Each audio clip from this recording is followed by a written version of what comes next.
UP के पश्चिमी इलाके की इस विधानसभा सीट पर 3 दशक हो चुके हैं जब बीजेपी ने अपना खाता खोला था। तब से अब तक मुरादाबाद जिले की इस मुस्लिम बाहुल्य सीट पर जीत पाने को बीजेपी खेमा तरस रहा है। यहां से बहुजन समाज पार्टी आखिरी बार साल 2007 में चुनाव जीती थी। बीते 3 चुनावों से यहां सपाई साइकिल ही तेज रफ्तार हासिल कर सकी है। सपा विधायक के सांसद बन जाने की वजह से रिक्त हुई इस सीट पर उपचुनाव हो रहे हैं। यह सीट देश की उन चुनिंदा सीटों में शुमार है जहां अल्पसंख्यक बिरादरी बहुसंख्यक है। मुस्लिमों की तुर्क बिरादरी की बहुलता वाली ये सीट है।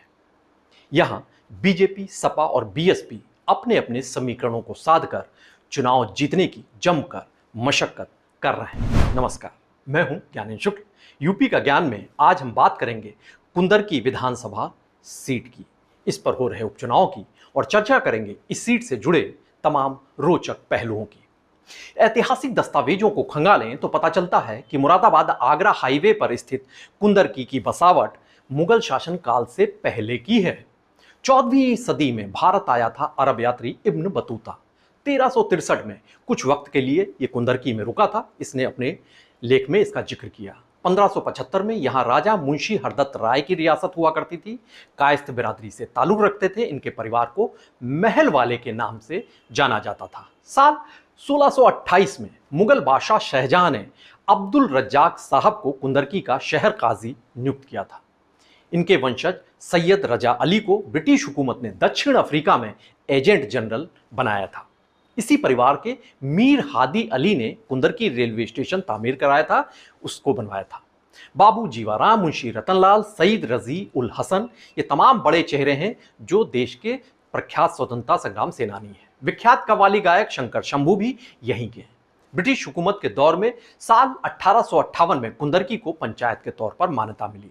1907 में इसे टाउन एरिया का दर्जा दिया गया।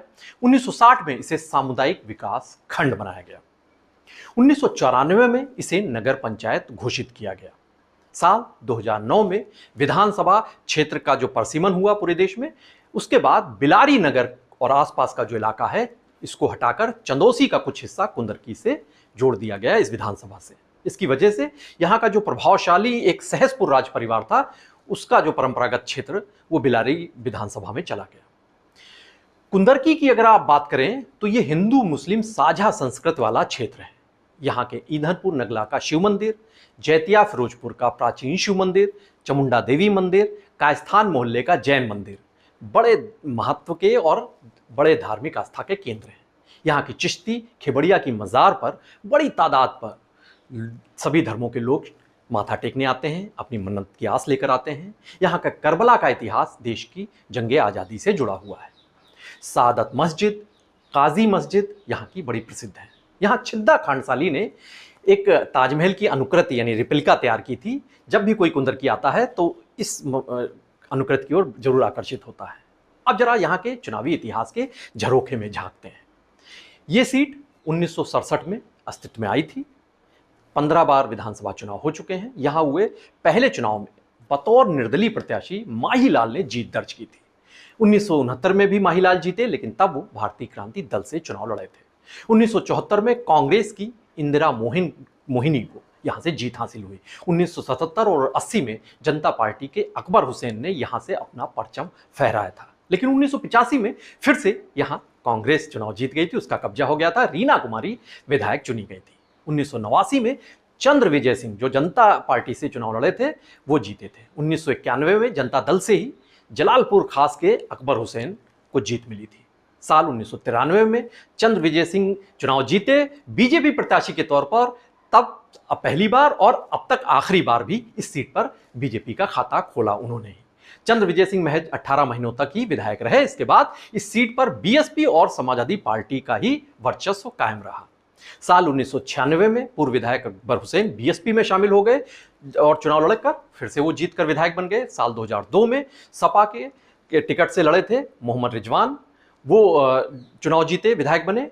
पहली बार उन्होंने इस सीट पर 2002 में सपा का खाता खोला। लेकिन अगले साल 2007 में फिर से अकबर हुसैन बीएसपी के प्रत्याशी के तौर पर यहां से चुनाव जीते और इस सीट पर बीएसपी का कब्जा हो गया। लेकिन 2012 और 2017 इन दोनों चुनावों में मोहम्मद रिजवान ही सपा के प्रत्याशी के तौर पर चुनाव जीतते रहे, सपा के खाते में ये सीट दर्ज हुई। 2022 का विधानसभा चुनाव हुआ, उसकी बात करें तो कुंदरकी से 4 बार विधायक मोहम्मद रिजवान जो थे, उनका टिकट काट दिया था सपा ने और उनकी जगह जियाउर रहमान बर्क को टिकट दिया था। इससे नाराज हुए मोहम्मद रिजवान और वो बीएसपी में शामिल हो गए और बीएसपी प्रत्याशी के तौर पर चुनावी मैदान में उतरे, बगावत कर दी थी उन्होंने। लेकिन समाजवादी पार्टी के जियाउर रहमान बर्क को 1,25,792 वोट हासिल हुए। उन्होंने 83,000 वोटों के बड़े मार्जिन से बीजेपी के कमल प्रजापति को चुनाव हरा दिया था और मोहम्मद रिजवान जो बीएसपी से लड़ रहे थे, उन्हें महज 42,000 वोट ही मिल सके थे। और इसी साल 2024 में अपने दादा शफीकुर रहमान बर्क के निधन के बाद संभल लोकसभा सीट पर चुनाव लड़ा जियाउर रहमान बर्क ने और वो सांसद बन गए। इसके बाद उन्होंने कुंदरकी सीट से इस्तीफा दे दिया। इसी वजह से इस सीट पर उपचुनाव हो रहे हैं। आबादी के आंकड़ों पर भी गौर कर लेते हैं तो यहां पर पाएंगे कि 3,83,000 से ज्यादा वोटर हैं इस सीट पर और यहां पर 65% आबादी मुस्लिम समुदाय की है। 2.25 लाख मुस्लिम वोटर्स हैं यहां पर, जिनमें से 50,000 से ज्यादा तुर्क बिरादरी से ताल्लुक रखते हैं। इसलिए इसी सीट को तुर्कों का गढ़ भी कहा जाता है, उनका दुर्ग कहा जाता है। मुस्लिम राजपूत बिरादरी भी है, 45,000 के करीब है। 46,000 से 50,000 के बीच में अनुसूचित जाति की आबादी है। 30,000 के करीब क्षत्रिय और सैनी बिरादरी यहां पर मौजूद है। 15,000 यादव भी हैं। बाकी अन्य भी बिरादरियां यहां पर मौजूद हैं, जिनमें सामान्य वर्ग भी है, अन्य पिछड़ा वर्ग भी है। लेकिन तुर्क बिरादरी ही चुनाव में निर्णायक किरदार निभाते रहे हैं इस सीट पर। अब जो मौजूदा चुनावी बिसात बिछी है, इस पर भी गौर करते हैं तो कुंदरकी सीट के उपचुनाव के लिए 12 प्रत्याशी चुनावी मैदान में हैं। इनमें से 11 मुस्लिम हैं और सिर्फ बीजेपी का एक प्रत्याशी यानी रामवीर सिंह जो हैं प्रत्याशी, यही हिंदू हैं यहाँ पर। सपा ने मोहम्मद रिजवान को फिर से टिकट दिया है इस बार। बीएसपी से रफातुल्लाह उर्फ नेता छिद्दा लाल वो ताल ठोक रहे हैं। ओवैसी की पार्टी से मोहम्मद वारिस चुनाव लड़ रहे हैं। पिछली बार 14,000 वोट पाकर चुनाव हार गए थे। चंद्रशेखर आजाद रावण की पार्टी भी चुनावी मैदान में है, उससे उनकी तरफ से हाजी चांद बाबू वो चुनावी मुकाबले में है। 31 साल का एक लंबा अंतराल हो चुका है जब से बीजेपी जीती है। एक बार की फिर से यहाँ जीत पाने के लिए बीजेपी कई खास कोशिशें कर रही है। यहाँ बीजेपी प्रत्याशी रामवीर सिंह मुस्लिम वोटरों को रिझाने के लिए उनकी जनसभाओं में जालीदार टोपी और गले में अरबी रुमाल पहनकर जा रहे हैं। रामवीर कुरान की आयतें भी पढ़ते हैं और मुस्लिम समुदाय से समर्थन की अपील करते हुए देखे जा सकते हैं। तुर्क मुसलमानों के वर्चस्व वाली इस सीट पर बीजेपी को उम्मीद है कि मुस्लिम राजपूत वोटरों का एक बड़ा हिस्सा उनके साथ आ सकेगा। ऐसा होता है तो काफी कुछ बदलाव भी यहां पर होगा। बीजेपी के प्रदेश अध्यक्ष भूपेंद्र चौधरी यहां के चुनावी प्रभारी हैं। यूपी बीजेपी के अल्पसंख्यक मोर्चा के अध्यक्ष हैं कुंवर वासित अली, वो खासतौर से यहां लगाए गए हैं मुस्लिम वोटरों को लामबंद करने की मुहिम में। बीते 1 सितंबर को सीएम योगी आदित्यनाथ यहां पहुंचे थे। 450 करोड़ की परियोजनाओं का लोकार्पण और शिलान्यास यहां पर किया था। जनता को विकास का तोहफा दिया था, उनके बीच में संदेश देने की कोशिश की थी।